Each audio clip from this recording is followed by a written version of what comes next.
A long time on the little road. I remember the first day's shooting of Panchali very well. It was in the festive season in October, and the last of the big pujas was taking place that day. Our location was 75 miles away from Calcutta. As our taxi sped along the Grand Trunk Road, we passed through several suburban towns and villages, and heard the drums and even had fleeting glimpses of some images. Someone said it would bring us luck. I had my doubts, but I wished to believe it. All who set about making films need luck as much as they need the other things. Talent, money, perseverance, and so on. We needed a little more of it than most. I knew this first day was really a sort of rehearsal for us, to break us in, as it were. For most of us, it was a start from scratch. There were 8 on our unit, of whom only one, Bansi, the art director, had previous professional experience. We had a new cameraman, Shubroto, and an old, much-used wall camera which happened to be the only one available for hire on that particular day. Its one discernible advantage seemed to be a device to ensure smoothness of panning. We had no sound equipment, as the scene was to be a silent one. It was an episode in the screenplay where the 2 children of the story, brother and sister, stray from their village and chance upon a field of karsh flowers. The 2 have had a quarrel, and here in this enchanted setting they are reconciled, and their long journey is rewarded by their first sight of a railway train. I chose to begin with this scene because on paper it seemed both effective and simple. I considered this important because the whole idea behind launching the production with only 8,000 rupees in the bank was to produce quickly and cheaply a reasonable length of rough cut which we hoped would establish our bona fides, the lack of which had so far stood in the way of our getting a financier. At the end of the first day's shooting we had 8 shots. The children behaved naturally, which was a bit of luck because I hadn't tested them. As for myself, I remember feeling a bit strung up in the beginning, but as work progressed, my nerves relaxed, and in the end I even felt a kind of elation. However, the scene was only half finished, and on the following Sunday we were back on the same location. But was it the same location? It was hard to believe it. What was on the previous occasion a sea of fluffy whiteness was now a mere expanse of uninspiring brownish grass. We knew karsh was a seasonal flower, but surely they were not that short-lived. A local peasant provided the explanation. The flowers, he said, were food to the cattle. The cows and buffaloes had come to graze the day before and had literally chewed up the scenery. This was a big setback. We knew of no other karsh field that would provide the long shots that I needed. This meant staging the action in a different setting, and the very thought was heartbreaking. Who would have known then that we would be back on the identical location exactly 2 years later, and indulge in the luxury of reshooting the entire scene with the same cast and the same unit, but with money provided by the government of West Bengal? When I look back on the making of Panchali, I cannot be sure whether it has meant more pain to me than pleasure. It is difficult to describe the peculiar torments of a production held up for lack of funds. The long periods of enforced idleness, there were 2 gaps totaling a year and a half, produced nothing but the deepest gloom. The very sight of the scenario is sickening, let alone thoughts of embellishing it with details or brushing up the dialogue. But work, even a day's work, has rewards, not the least of which is the gradual comprehension of the complex and fascinating nature of filmmaking itself. The edicts of the theorists, learnt assiduously over the years, doubtless perform some useful function at the back of your mind. But grappling with the medium in a practical way for the first time, you realize, A, that you know rather less about it than you thought you did, B, that the theorists don't provide all the answers, and C, that your approach should derive not from Dovzhenko's earth, however much you may love that dance in the moonlight, but from the earth, the soil of your own country, assuming, of course, that your story has its roots in it. Vibhuti-Bhushan Banerjee's Pather Panchali was serialized in a popular Bengali magazine in the early 1930s.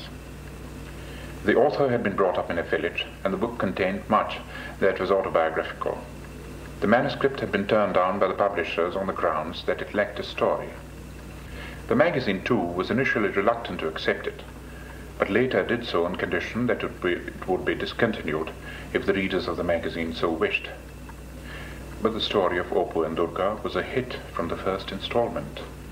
The book, published a year or so later, was an outstanding critical and popular success and has remained on the bestseller list ever since.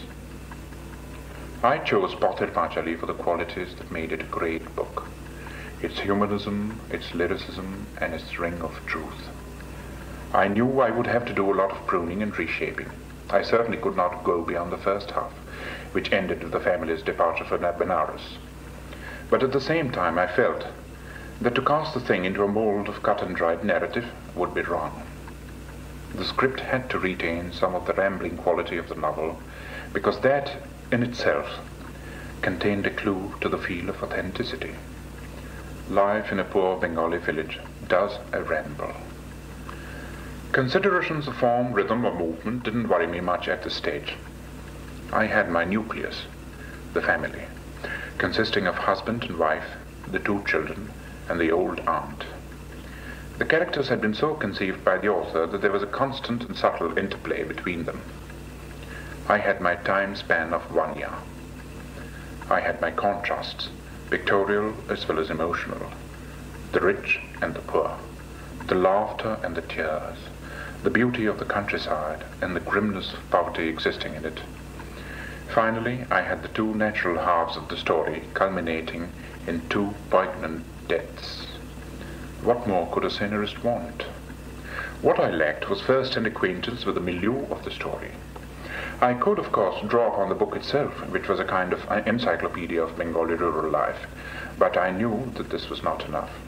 In any case, one had only to drive 6 miles out of the city to get to the heart of the authentic village.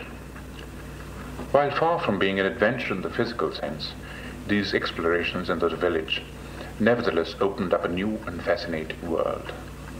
To one born and bred in the city, it had a new flavor, a new texture, and its values were different. It made you want to observe and probe, to catch the revealing details, the telling gestures, the particular turns of speech. You wanted to fathom the mysteries of atmosphere. Does it consist in the sight or in the sounds? How to catch the subtle difference between dawn and dusk, or convey the grey, humid stillness that precedes the first monsoon shower? Is sunlight in spring the same as sunlight in autumn? The more you probed, the more was revealed, and familiarity bred not contempt, but love, understanding, tolerance. Problems of filmmaking began to recede into the background, and you found yourself belittling the importance of the camera. After all, you said, it is only a recording instrument. The important thing is truth. Get at it, and you've got your great humanist masterpiece. But how wrong you were. The moment you are on the set, the 3-legged instrument takes charge. Problems come thick and fast. Where to place the camera? High or low? Near or far? On the dolly or on the ground? Is the 35 okay, or would you rather move back and use the 50? Get too close to the action, and the emotion of the scene spills over. Get too far back, and the thing becomes cold and remote. To each problem that arises, you must find a quick answer. If you delay, the sun shifts and makes nonsense of your light continuity. Sound is a problem too. Dialogue has been reduced to a minimum, but you want to cut down further. Are these three words really necessary, or can you find a telling gesture to take their place? The critics may well talk of a laudable attempt at a rediscovery of the fundamentals of silent cinema, but you know within your heart that while there may be some truth in that, equally true was your anxiety to avoid the uninspiring business of dubbing and save on the cost of sound film. Cost, indeed, was a dominant determining factor at all times, influencing the very style of the film. Another important factor, and I wouldn't want to generalize on this, was the human one. In handling my actors, I found it impossible to get to that stage of impersonal detachment where I could equate them with so much raw material to be molded and remolded at will. How can you make a woman of 80 stand in the hot midday sun and go through the same speech and the same actions over and over again, while you stand by and watch with half-closed eyes and wait for the precise gesture and tone of voice that will mean perfection for you? This meant, inevitably, fewer rehearsals and fewer takes. Sometimes you're lucky and everything goes right in the first take. Sometimes it does not, and you feel you will never get what you're aiming at. The number of takes increases, the cost goes up, the qualms of conscience become stronger than the urge for perfection, and you give up, hoping that the critics will forgive and the audience will overlook. You even wonder whether perhaps you were not being too finicky and the thing was not as bad or as wrong as you thought it was. And so on it goes, this preposterous balancing act, and you keep hoping that out of all this will somehow emerge art. At times when the strain is too much, you want to give up. You feel it is going to kill you, or at least kill the artist in you. But you carry on, mainly because so much and so many are involved, and the day comes when the last shot is in the can, and you're surprised to find yourself feeling not happy and relieved, but sad. And you are not alone in this. Everybody from Auntie, for whom it has been an exciting if strenuous comeback after 30 years of oblivion, down to the little urchin who brought the live spiders and the dead toad, shares this feeling. To me, it is the inexorable rhythm of its creative process that makes filmmaking so exciting in spite of the hardships and the frustrations. Consider this process. You have conceived a scene, any scene. Take the one where a young girl, frail of body but full of some elemental zest, gives herself up to the first monsoon shower. She dances in joy while the big drops pelt her and drench her. The scene excites you not only for its visual possibilities, but for its deeper implications as well. That rain will be the cause of her death. You break down the scene into shots, make notes and sketches. Then the time comes to bring the scene to life. You go out into the open, scan the vista, choose your setting. The rain clouds approach. You set up your camera, have a last quick rehearsal. Then the take. But one is not enough. This is a key scene. You must have another while the shower lasts. The camera turns, and presently your scene is on celluloid. Off to the lab. You wait, sweating. This is September, while the ghostly negative takes its own time to emerge. There is no hurrying this process. Then the print, the rushes. This looks good, you say to yourself. But wait, this is only the content in bits and pieces and not the form. How is it going to join up? You grab your editor and rush off to the cutting room. There is a grueling couple of hours filled with aching suspense, while the patient process of cutting and joining goes on. At the end, you watch the thing on the moviola. Even the rickety old machine cannot conceal the effectiveness of the scene. Does this need music, or is the incidental sound enough? But that is another stage in the creative process, and must wait until all the shots have been joined up into scenes and all the scenes into sequences, and the film can be comprehended in its totality. Then and only then can you tell, if you can bring to bear on it that detachment and objectivity, if your dance in the rain has really come off. But is this detachment, this objectivity, possible? You know you worked honestly and hard, and so did everybody else. But you also know that you had to make changes, compromises, not without the best of reasons, on the set and in the cutting room. Is it better for them or worse? Is your own satisfaction the final test, or must you bow to the verdict of the majority? You cannot be sure.